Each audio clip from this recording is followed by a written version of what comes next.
Welcome back to Food Nation. We're in Charlotte, North Carolina with Bob Garner. He's considered the expert on Carolina-style barbecue. He writes books on the subject. All right, Bob, what are we going to do first? What do you got here? Well, we're going to cook some barbecue. This is pork shoulder, which is more typical of what's served in western North Carolina. It's kind of a German-influenced dish. And then we're going to cook a whole pig, which is more typical of eastern North Carolina, which is really where barbecue began back in the late 1600s. So in North Carolina, it's actually split up into two, I guess, regions of North Carolina, There's right? this great schism between east and west, and people endlessly debate about which barbecue is better. And as a result, we have a hard time going out of the state to talk about our barbecue being the best because we can't even agree among ourselves which is the best.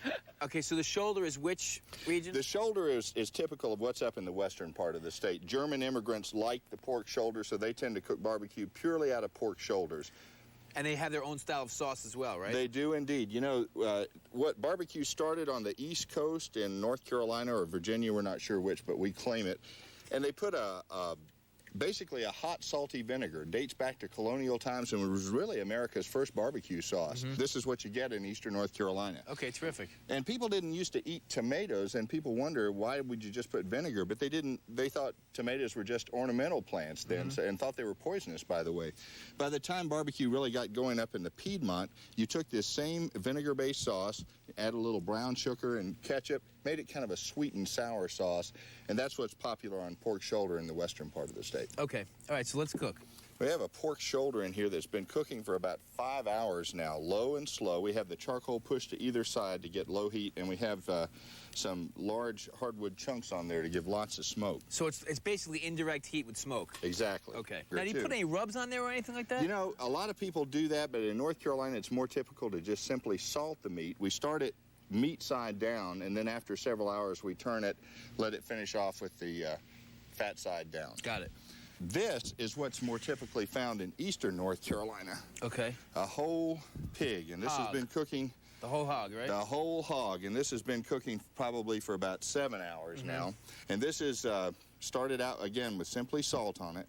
Then once we turn it, put some of that vinegar-based sauce on there. Baste it with it, or just... Baste it a couple of times, and then before we serve it, we'll give it another good coating of the sauce. Okay, great. We'll chop some of this because back in the old days, people had really bad teeth, and dentistry was very expensive and very rare, so you had to make sure everyone could enjoy it, so you basically served the meat pre-chewed. And today it's still... oh, is that why? That's how they started pulling it and chopping it? And to make sure everyone could enjoy it. Oh. We'll also serve some right off the grill, let people come on and pull off a nice succulent morsel of pig right from the bone. In fact, that's me. You need to get a little pinch right here, because it never... Is that off the loin? Yeah. Okay. Get a little bite right there. It never gets any better than it is right now. Now, one of the most popular things to serve in the eastern part of the state is Brunswick stew, and we're going to make some Brunswick stew from scratch. First thing we need to do is chop some onions. All right. Now, the Brunswick stew, did that originate in North Carolina? Well, we'd like to claim that, but I think the folks in Virginia have a pretty good claim on that. Okay. Started back in the mid-1800s, and interestingly enough, the original ingredients of that were said to be squirrel meat and stale bread. It's kind of like, you know what burgoo is? Yeah. In Kentucky, and so it's basically roadkill water and a bunch of vegetables, you know? What I'm showing you today is the authentic version. Okay. But it's eaten more in the eastern part of the state as a side dish for barbecue. To make the Brunswick stew, we mix together butter and onions.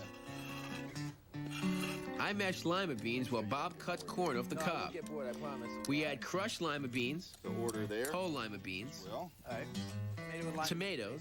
Corn. Chopped chicken. And chicken stock. Stir and let it cook for a couple of hours. Then add cream-style corn, sugar, hot sauce, and salt and pepper to taste. Keep stirring so the corn doesn't stick, and cook for another hour or two. We'll be back in a moment for some more hog picking, so stay with us. You say you're leaving, well, get up and go, 'cause there ain't nothing around here for you no more. You say you're leaving, it's the way you want it. DIY the Do-It-Yourself Network. As we're stripping that old table, here's a secret that will make your job simple. No, out. Mommy's watching TV. Out. Shoot, come on. And it's that easy. Miss a step on TV? Don't worry. DIY, the new Do-It-Yourself network, is always there for you online. Thousands of projects, detailed instructions. To request DIY, call 1-877-9-GET-DIY. It has a legendary reputation for reliability, durability, and quality.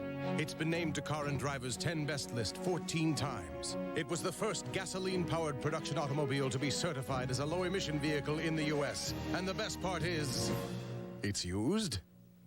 Honda certified used cars. Proof that how you start out in life is a good indication of how far you'll go. You see, it may be used, but it's still a Honda.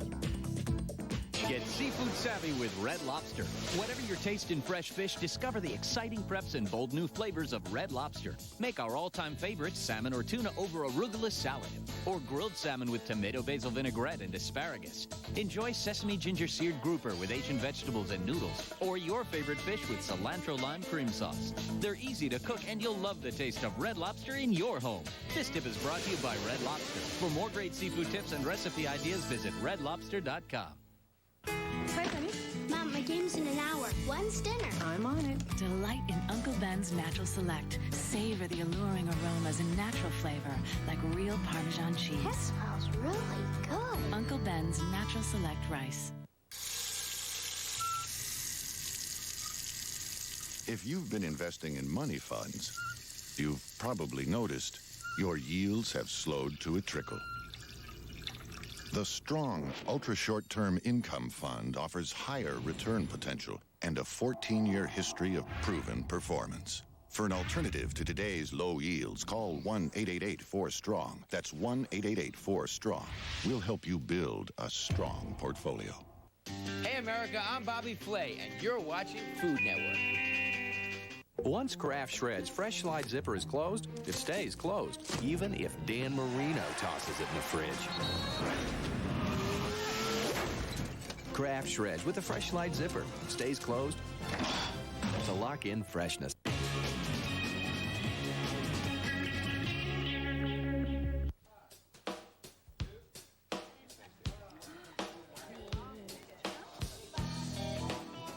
Welcome back to Food Nation's Hog Picking Party in Charlotte, North Carolina. It's time to chop and pick. All right, Bobby, the moment of truth is here. Okay. We're going to take this pork shoulder off. Now, your son has some gloves on. Yeah, you need them, too. You need good, heavy, black rubber gloves, because if it's done right, you want it falling off the bone and sticking to the grill and everything. That tells you that it's just absolutely perfect. That looks amazing. All right, we're going to chop a little bit of this meat now. All right. And I want you to watch the master at work here. Then we're going to give you a chance. Okay, let's let Bobby try a little of that. Okay. Light worker. And you're not really doing it right unless you have barbecue flying everywhere, so you're doing a great job. Okay, good. You just need to, and then you just kind of scoop it up like this and put it over here ready to be seasoned. We put a certain amount of sauce right in with the meat to moisten it, and we add some salt, and then people can add more sauce at the table, but we want a little bit of in there just to give it the right bite and to get it moistened up. Okay. Give me the idea of the pig picking. Well, you know, it can work two ways. If you're really kind of bold about it, you can just kind of get in here and pick off a morsel and taste it. But this is called a pig picking. Like I say, for people who are not quite as bold, we have some already chopped. Okay. This is made from the pork shoulder we chopped. Okay. And here's our finished, add a little bit of that sauce. This is our finished Brunswick stew. Okay, so it's nice and thick. Yeah, Okay. Nice and sweet. Try a little of that. Okay. This is an Eastern-style slaw. This is a creamy kind of slaw with mustard and mayonnaise that you would find in the East. Now, this is red barbecue slaw, and it's basically moistened with the same ingredients that the barbecue sauce, vinegar and hot sauce and sugar. Oh, this looks so good. And it's kind of peppery to wake up barbecue that's a little milder. And then we have some hush puppies here? Some hush puppies, and we have some corn sticks. The corn sticks are cornbread that's been baked and then fried, and that's real popular in the eastern part of the state. And it's also a great implement to eat your Brunswick stew with. It just nice little taste there. All right, terrific. Guys, I gotta say, this is unbelievable. I mean, glad you enjoyed it. It's worth the trip to North Carolina for this kind of food, I'll tell you. It's just fantastic, flavorful, delicious, great textures, great flavors. And I gotta tell you, I've never seen the fried cornbread deal before. That's an eastern standby. It's been great. Everett, Bob, thank you so much. We're gonna keep eating. Everybody enjoying it? Thanks for watching, everybody. I'm Bobby Flay. Remember, get out there and eat America. It's waiting for you. Hit it. I'm waiting on you. I'm getting hungry and I need some food. You promised me we go out for lunch. But it's 4 o'clock now, baby. Are you still drunk? Hey, baby. Coming up next, Keith Famey's Adventures. Then the